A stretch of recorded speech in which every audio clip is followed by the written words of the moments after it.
ఇక అంబేద్కర్ విగ్రహావిష్కరణ సభలో గందరగోళం నెలకొంది. కార్యక్రమంలో రాజకీయ ప్రస్తావన తెచ్చారు జెడ్పీ చైర్మన్ సుధీర్. ఇక్కడ రాజకీయాలు వద్దు అంటూ సుధీర్ చేతిలోంచి మైక్ లాక్కున్నారు పొన్నం.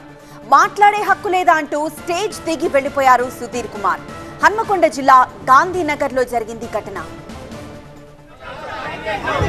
అంబేద్కర్ విగ్రహావిష్కరణ రాజకీయాలతో టీఆర్ఎస్ చేసి కాంగ్రెస్ చేసి దాంతో అనవసరం లేని ఆశయం వచ్చి మాటలు ఎవరైనా మాట్లాడేదా?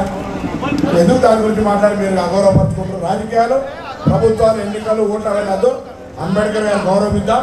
దళిత సంఘాలకు సంబంధం ఏం చేద్దాం చెప్తాం. కానీ అవి ఖాళీగా ఉంటుంది.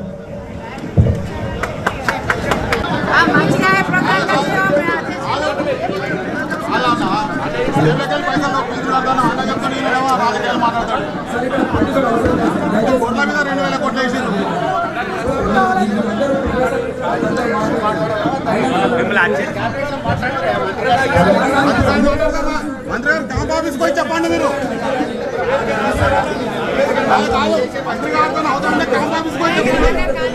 70 సంవత్సరాల్లో కూడా దళితులకు ఏం జరిగినాయి?